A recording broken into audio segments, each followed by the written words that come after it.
Hey, my Legion, how y'all doing today? I'm with my buddy John, and we're here to review a movie called, wait a minute, get the focus, Focus. Ghost Watch. Yeah, I heard about it. I think, was it last year? I can't remember if it was like someone was talking about different horror movies on video, or if I read an article. And it was a 1992 BBC TV movie, but it was done in a style of a newscast, and you had actual news people hosting it. It's about 90 minutes long. And what it is like there's a supposedly really haunted house that this mother's living in with their two daughters. And it's kind of interesting setup. And this is before Paranormal Activity and before, I think, any of those ghost shows and before Blair Witch. And I mean, they made it seem like it was real, but like some people said, or we're reading the trivia, like if you watch it again, it says written by, so you know it's not true, and it's presented as a drama, like probably in like TV Guide type of things, whatever the British version is, was on BBC, and but using real reporters gives it this air and authenticity, and so it's like they're investigating this haunting. They bring, you have this main host. He's in a studio with this lady. It's a parapsychologist who's investigated the house and says, "Oh yeah, she's witnessed all these strange things." And then you have this one reporter. He's taking phone calls. People have, they put up a number on the screen. You could call and tell their ghost stories. Now, in the trivia, they said it was an actual working number. And when people call, they said, "Well, none of this is real. But if you want to tell your ghost story, go ahead." And then, like, because that's what the whole bit was, like, people call in, talk about their ghost stories and stuff. And then it's kind of interesting because it's like, it's just kind of a slow burn. Actually, you can watch it with your family. It's nothing. Maybe real little kids might get. Yeah, I mean, it's I would give it a TV movie. I would give it a mild PG-13 for intensity. Yeah. But it just slowly builds up stuff happening. I think it probably influenced Paranormal Activity, where that was a real slow burn. And it's kind of interesting, though, because it's like you kind of watch for like these shadows in the background type of things and stuff.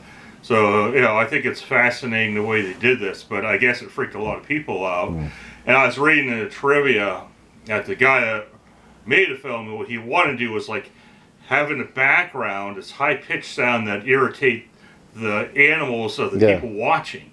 Oh, okay. But even if you got permission to, there is in TV, as somebody that works in TV, most stations have built-in limiters, so it's only going to go so high up in frequency and everything else, so that would never work. Even if you got permission to, the frequency he would have had to irritate the pets would be higher than what the frequency, there's a cap on the frequency, so he would never reach the frequency he needed to accomplish that. But it's still fascinating, because I've been watching a YouTube channel, I'm trying to remember the name now, where they show a lot of behind the scenes stuff of horror movies and stuff, and different movies, but like how they'll use some really low sounds to freak you out. And Exorcist is a prime example, to just kind of make you feel uncomfortable and stuff. And there's no soundtrack, and music wise, and like some guy said, they said in trivia he wanted, but it works better without the music, because again they're going for not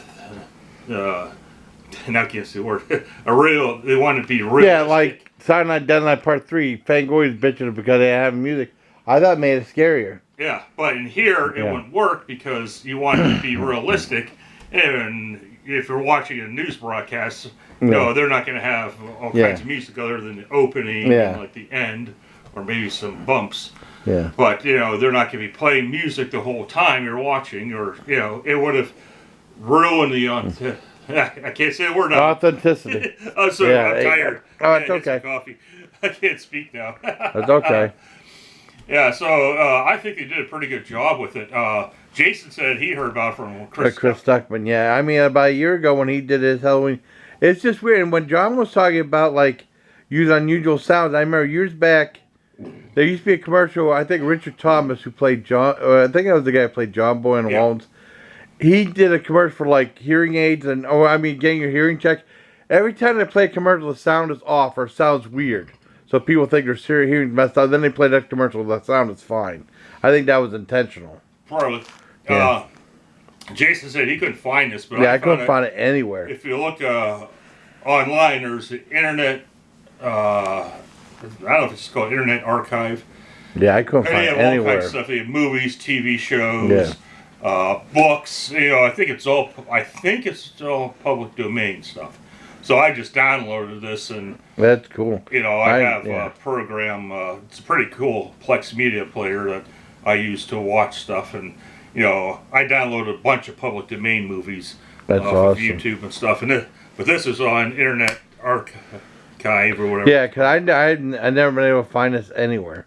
Yeah. I mean, yeah, it might maybe now. I mean, but you know, it was like, and then it was like it was never rebroadcast on Break TV because it caused like uproar like War of the Worlds did, the radio broadcast, and they did a movie with John Ritter, a TV movie about, I saw on Canadian TV in the 70s about like how it was with people going nuts back in the 50s. Yeah, that's a fun movie. I don't remember how the hell it was called. Although I think a lot of that was BS from what I've read, that people did freak out because they said throughout the broadcast that this is fake. Oh, well, yeah. It makes it more fun to talk about like this. Urban legend type thing that people are just going nuts and freaking out.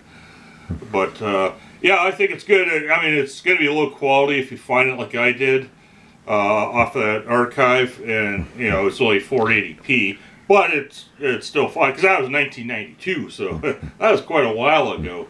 You know, it's close to 30 years ago. So yeah, it's not going to be real high quality.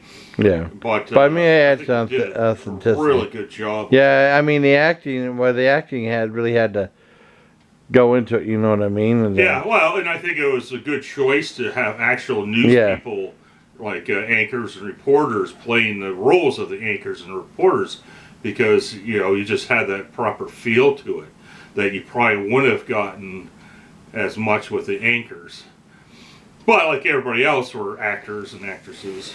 Oh, yeah. But I think having some actual people, and that's, I think, what really contributed to what people are watching and like, well, oh, you know, they're familiar with these people as news people, and now they're hosting a show. Oh, okay, but you know, some people miss the disclaimers type of stuff. Oh, this is an actual thing. What the hell's going on here? Actual haunting. Yes. But I mean, I liked it. I dug it. I mean, you know, it's believability all around. I mean, I give it probably about an 8 out of 10. Yeah. Now we knew about what I mean. If we saw it like regular, like or something like, or like saying this is a real newscast, or like a news special presentation, like and that's what it was passed off as. So we probably would have freaked out like other people. Yeah, did. Like Geraldo doing that. What was that? That guy's vault. Jimmy Hoffa. Jimmy Hoffa. No, he was doing some gangsters. Al Capone. Al Capone. I never saw it. What? It was stupid. I never saw it. It was worthless. Yeah, my dad said they opened it up and there was nothing in there. Yeah. But I mean, people tuned in. A lot of people tuned into it. Yeah. And they talked about it in school the next day. It's like I never saw it.